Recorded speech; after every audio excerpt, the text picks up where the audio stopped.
All right, welcome, folks. It's Bob. Tristan, it's Tuesdays with Tristan. That's right. Tristan Tuesday. It's here. We're ready to roll. Hope you guys are. Got plays, money-making plays from OddsJam and from all of us, actually. We're brought to you by OddsJam, the premier odds comparison company for sports bettors worldwide, working on new products as we speak. And check out Sharp Money from OddsJam, which has been a winner. It's been great so far. We're going to keep on rocking with it. Tristan, turn your volume down there a little bit, buddy. I can hear you on your phone. I'm driving off my phone. Anyway, here we are. Last minute betting. I don't know whether Mike's making it or not. Probably not. I'm telling him he's got to make it here, but I think it pissed him off is what happened. He doesn't want to face the music. It's all right. He doesn't want to deal with your crap anymore. He just doesn't want to face the music that his Chargers completely folded the bet the other night, and I wouldn't blame him. I wouldn't want to show my face either. I mean, they didn't fold anything. They just Justin Herbert didn't play good. Herbert looked like a deer in headlights out there, getting sacked every down. Couldn't get out of the pocket, and he was just stuck. The deer in the headlights was Aaron Rodgers last night, and I don't want to hear about him from our friend anymore. I don't want to hear about Aaron Rodgers no more. He looked atrocious last night. That was the worst game he's ever played. Looked old. That's what he looked like to me. Kind of looked like you. Well, he's a lucky guy if he looks like me. That's all I can tell you. Hey, we got somebody on Twitch checking things out. Don't forget, you can. Live chat is available, so you can chat live and like and subscribe too. I did have a little like and subscribe thing going on, but I lost it. Let me put it back up there. I'm gonna text Mike to get his butt there in it is. There it is. Anyway, so yeah. Steelers got their butts whipped last night, and boy, does that Houston defense look good now. And I dropped them earlier in the year because they weren't playing good early in the year, but my God, are they playing good now. Who's the left guard for the Steelers? What's that guy's name? TJ Watt showed out, boy. No, I'm talking about the left guard on the offensive line. I know, and I'm telling you that TJ Watt showed up last night. I know he did, but he wasn't the story. The story was the Texans defense. O-line, man. The story was the Steelers O-line. Steelers could not block the Texans from pressuring Rodgers all night, and stats speak for themselves. I mean, Steve Rodgers, he could barely move, had no mobility in the pocket. There he is. Seumalo. He got his ass ran over. I mean, ran over. Actually, on his back on the one Rodgers fumble.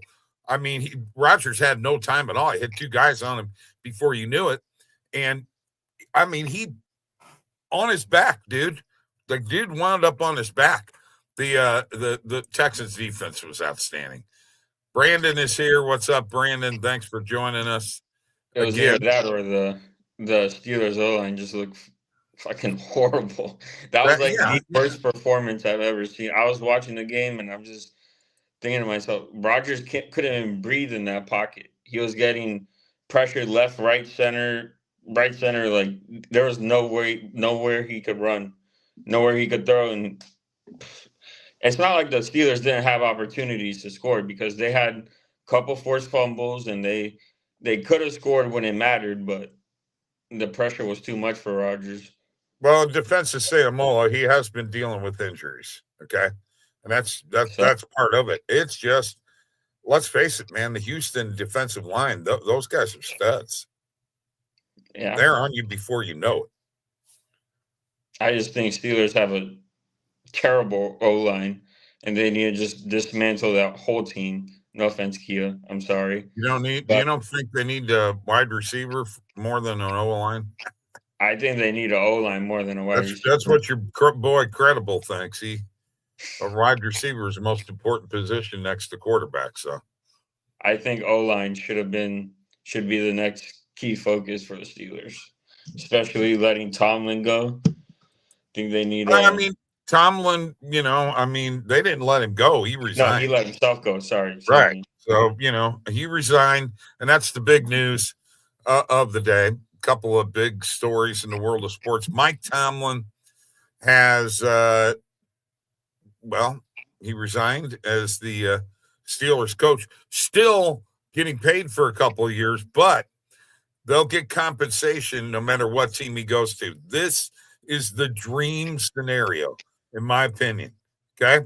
Are you ready? Here we go. Tomlin goes to Baltimore and Harbaugh goes to Pittsburgh. From one shit team to the next. I would love that.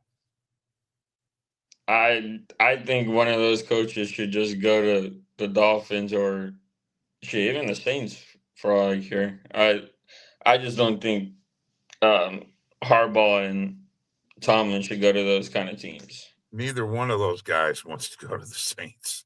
Okay, let's get that straight now. We got some good prodigies coming up.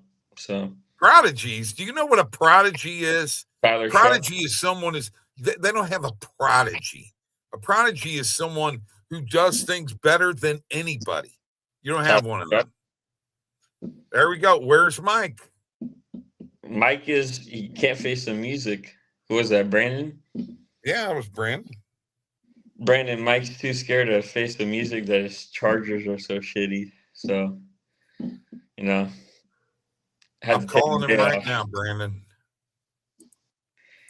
Had to take the day off to unwind.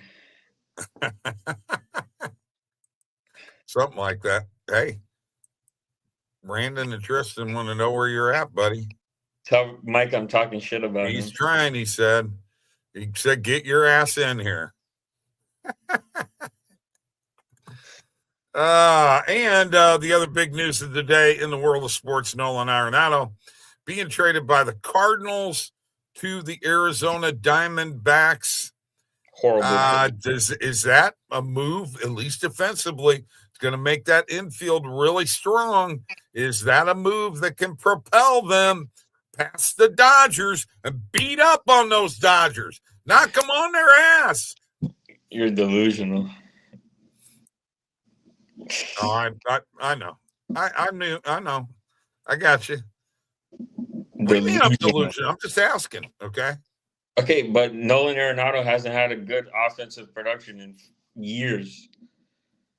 Well, I just sent you those might as well be non-existent. I just sent you those stats, and if you were any guess that was worth a damn, you would have already been there and looked at that. But no, I did look at it. It doesn't matter. You did.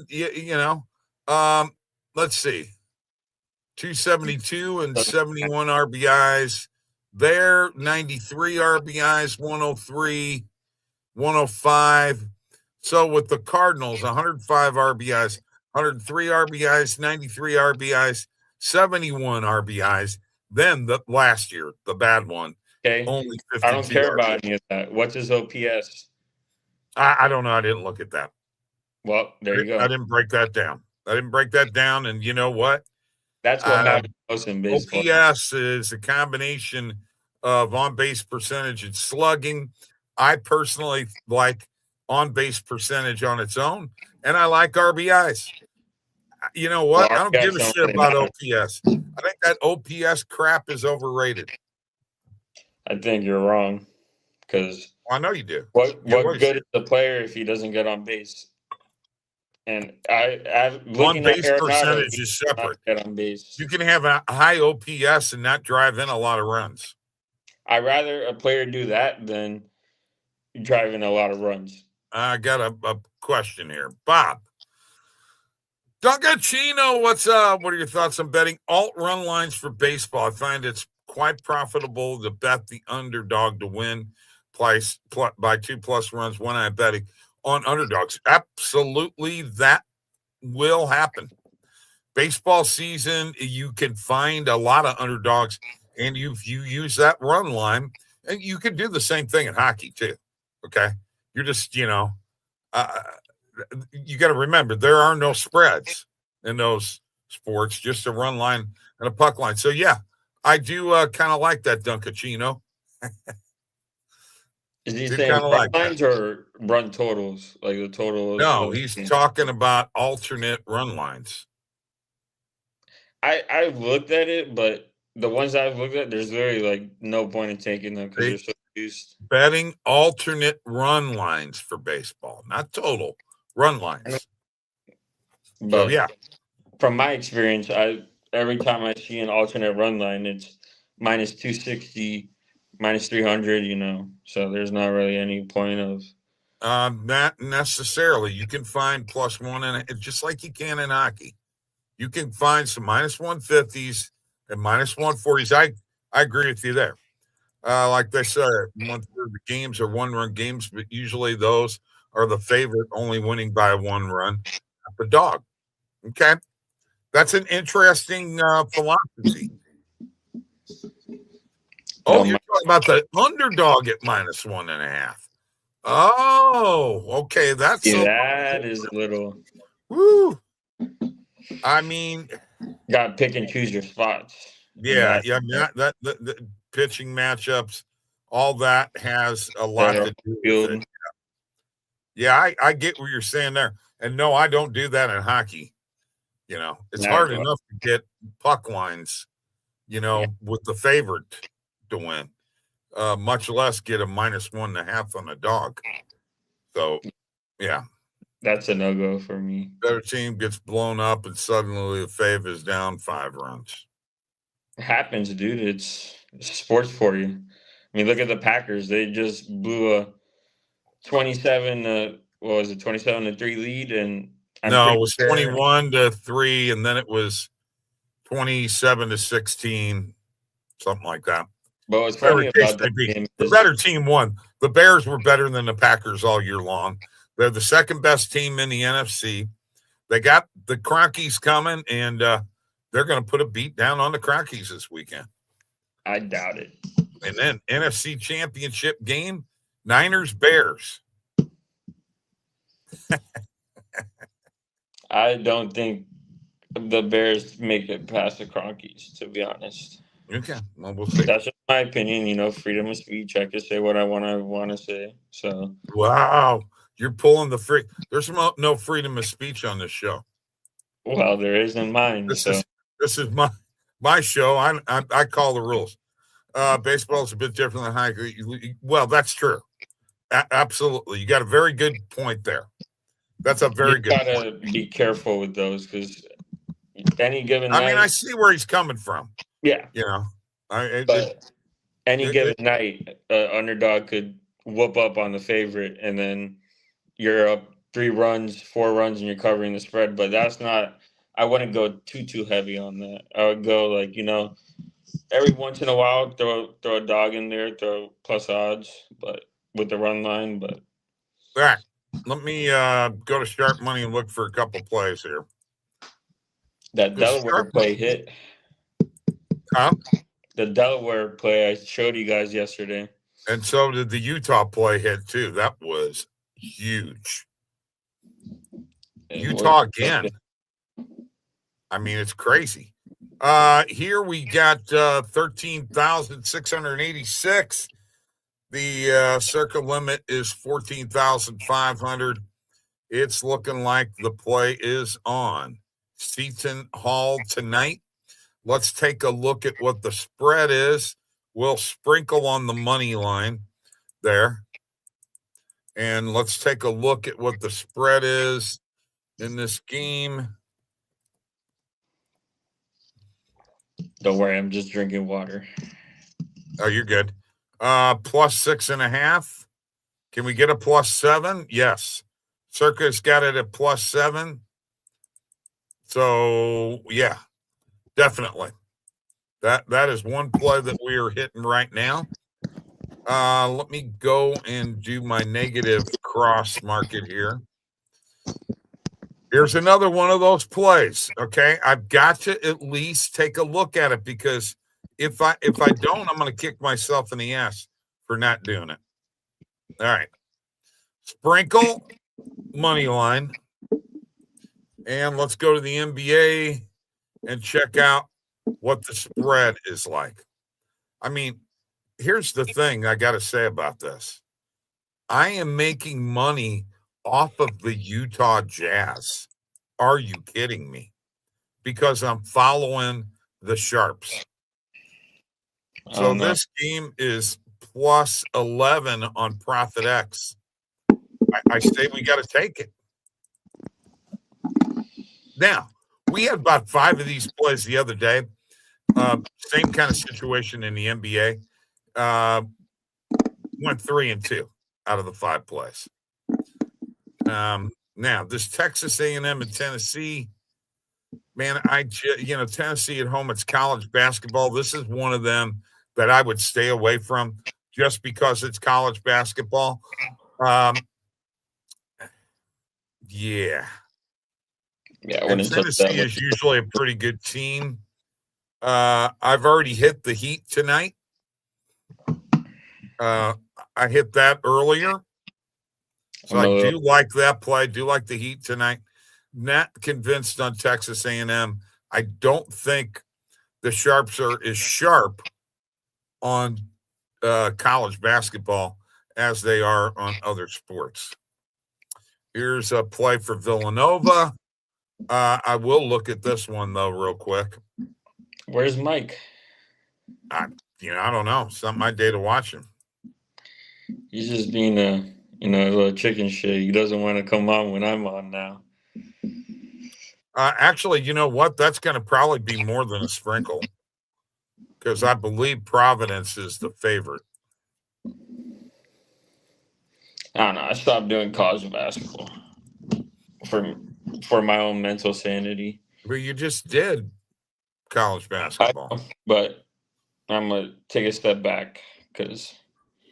Okay, so Providence at plus 2.5. I mean, I guess, yeah, we need to hit it. When you're done there, I want you to check something out for me. All right. What do you want? Well, I wanted to dive into the game of the year, the Indiana and Miami, but I don't know if it's the game of the year. I mean, it's good. It's a championship game. I don't know if it's the game of the year. I mean, there's been some action on Indiana spread because last time I checked, that was 7.5. Today I looked, it was 8.5 now. So it moved up a whole point. Okay, so here's his strategy. Wait till a good team like the Dodgers has depleted their good relief pitchers and they've won like 4 straight. And then go dog minus 1.5. Okay. Well, I'm never going to fade the Dodgers, so. Well, no, because you don't know how to bet baseball. You bet you're a homer. I hate betting baseball. You're a homer better. I got to get back to this here. Hang on. Anything else on sharp money? No. Let's look at a few player props here real quick. See, now here we go. I mean, there's $10,000 on shots on goal. We got to go with Thomas Shabbat under. I mean, there's like no choice. Who? Thomas Shabbat. Who? This dude here.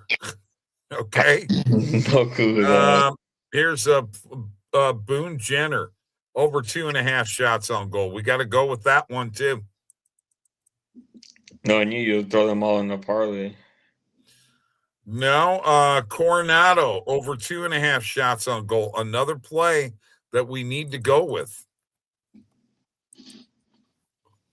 That's a good sharp money play.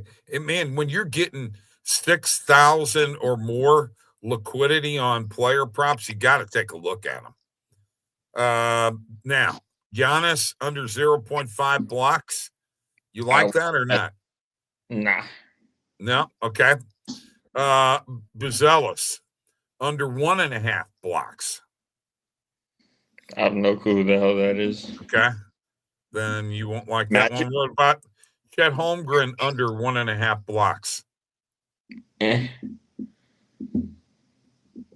No? Nah. Okay. And how about Sengun, under 22.5 points? I like that one. Could be a little dicey, but I like that one. All right. And the last one we're going to look at here is Vucevic, under 8.5 rebounds. No. I mean, that's the fave. That's the favorite play here. You know what? I'm going to overrule you, and I'm going to take it.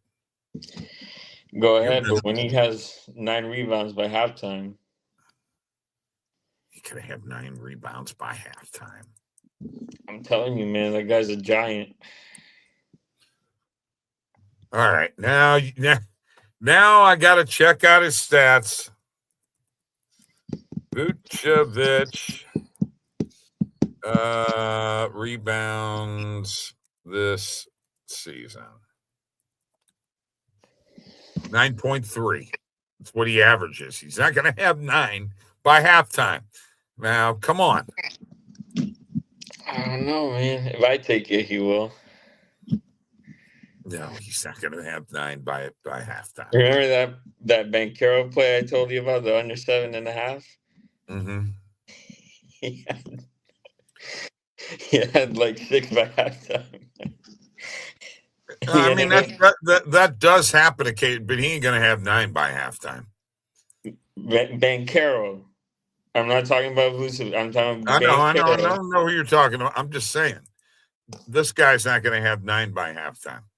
Can you pull up? All right, you want to talk college football? Doesn't matter. Indiana's winning. I mean, it's pretty well done deal. Miami ain't going to hang. I don't think it's a done deal, dude. Don't. You're talking foolish again. I think Miami's defense is great. They don't have an answer from Mendoza. This is Miami we're talking about at home. Dude, you're the one who said they don't even belong. Now you're going to jump on their bandwagon. I'm not jumping. I'm just stating the obvious. Miami's defense is one of the top in the country. That's why they're in the position they are in. Told you that after the first. Tell me otherwise. Told you that after the first friggin' win that they got in the playoffs. Their defense is a stud defense. No two ways about it.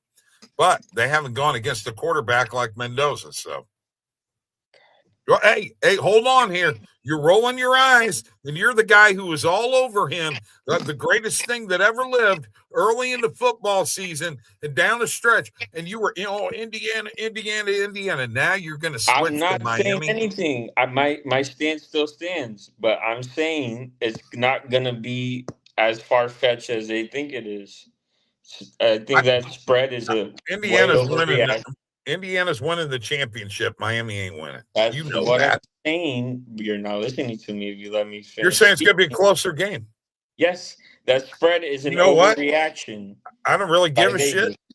I don't really care. Indiana's winning the national championship. Be the first one in football ever. So I have a feature on Indiana, so I want them to win. But what I'm telling you is the hypothetical spread FanDuel had before the national championship was set in stone was 3.5. I think it's going to be closer to 3.5 and not 8.5.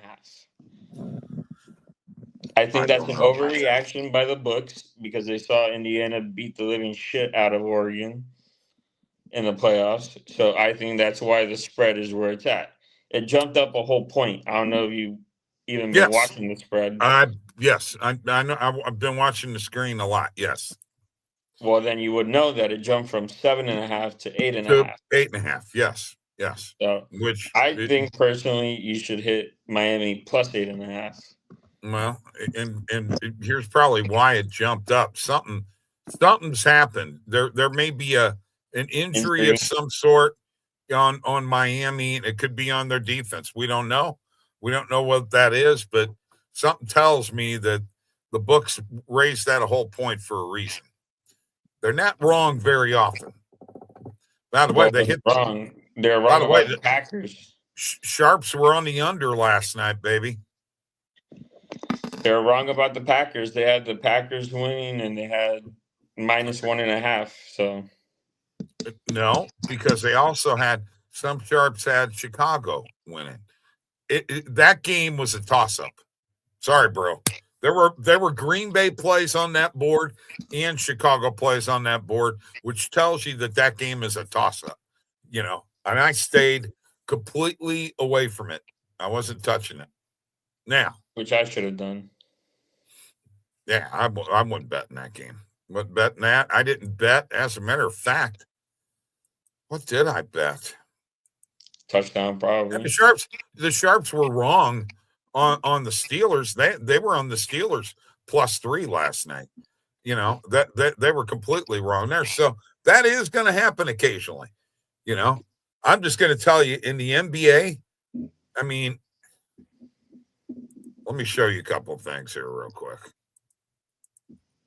because I just think that this is amazing. All right, let me go inside the bet tracker here, and let me see if I can find a couple of them plays that I'm talking about. God, you're boring me. I'm getting tired. Boring you? How can you be bored? Look at all those sharp money player prop plays that were hidden. That was pretty nice. Where we at here? I know the front page looked like all reds right there. Let's see here. Where we at? Okay, there's one with the Raptors not beating the money line but beating the spread. Okay, that's how you got to play those, man. And then if I go over here to another bet tracker, oh yeah, I've got multiples. I don't know if you could see this one or not. But if I go into this one, the Jazz +14, here were two hockey plays the other night that were both sharp money plays. The Rams -10 would be, that was a sharps were on the Rams, but fucking San Antonio money line wins. Golden State -4.5 lost. But they were wrong on Oregon and they were wrong on the Lakers, but they were right on the Jazz. I mean, how can you argue with any of the success of the NBA plays in sharp money? It's been great. And by the way, since you're not saying, "Oh, saw a lot of red," well, let's just take a look at the bet tracker. And, I see a lot of green up there. See, it's the total for the day, okay? Not on a page. All right? 4.73 units, $473 up so far, bro. Not bad. You want to cut? Sharp money is 62 units up since August 1st, and I've been keeping track. So there you go.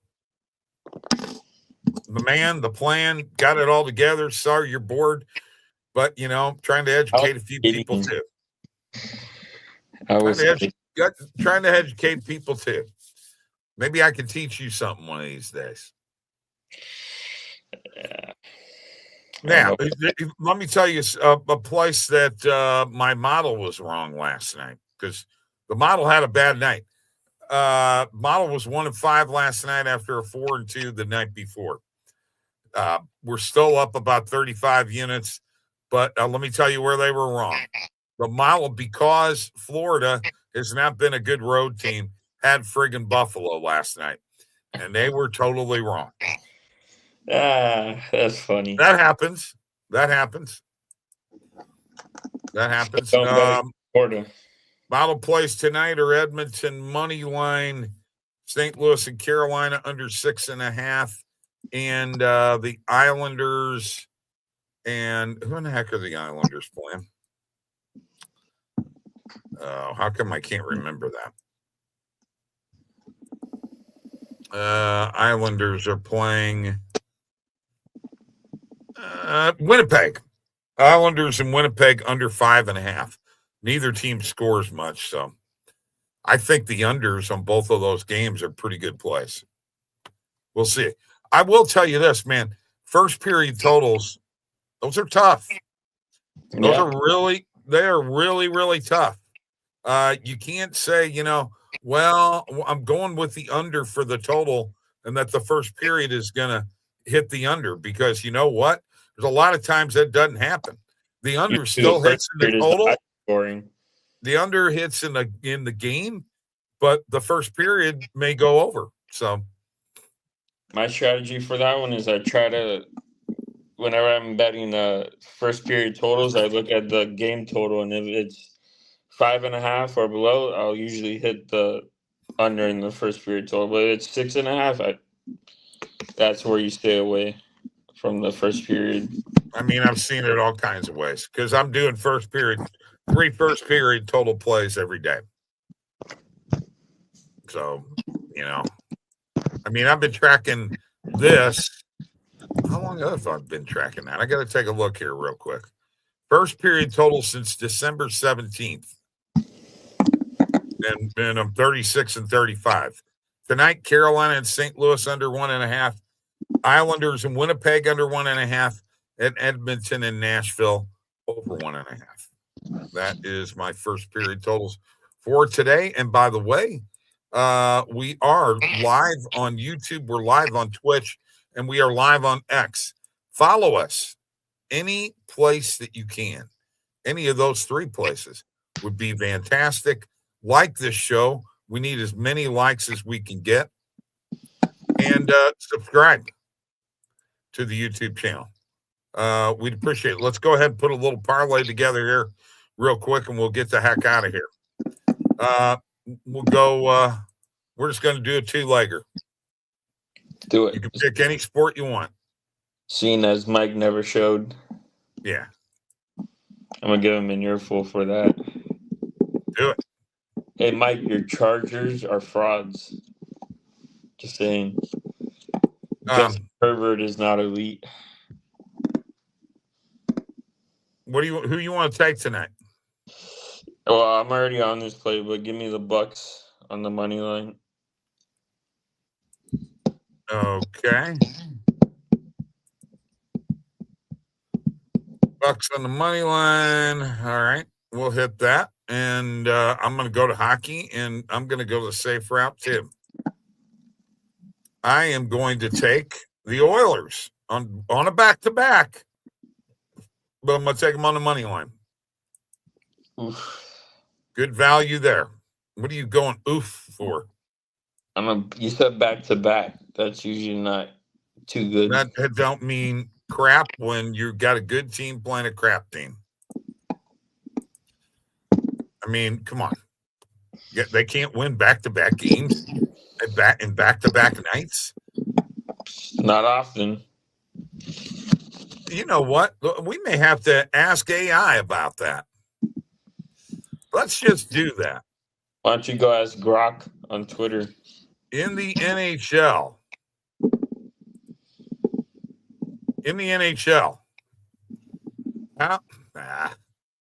Try this again. In the NHL, how many teams win the second game of a back-to-back? We're going to try this again.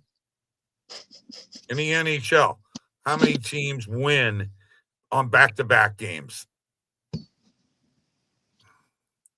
Big goose egg. No, it's not a big goose egg.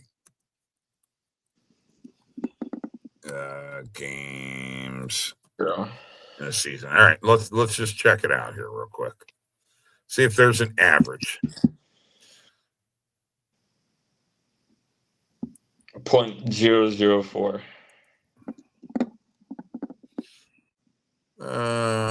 Teams. I can't read out this one I want. Okay, so here is what the winning percentage on the first half is .555.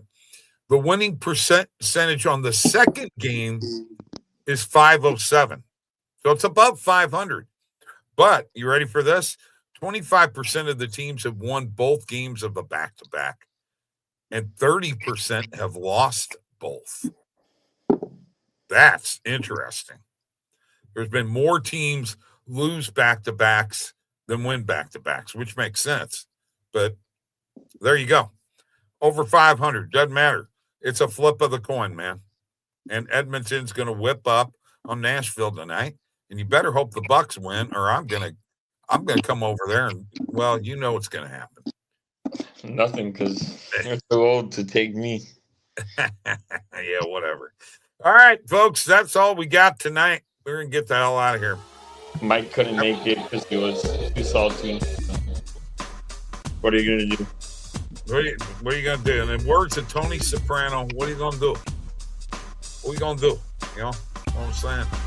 What are you gonna do? Hey, all right. Your Italian accent. Hey, forget about it. You know what I'm saying? See you, folks. Peace.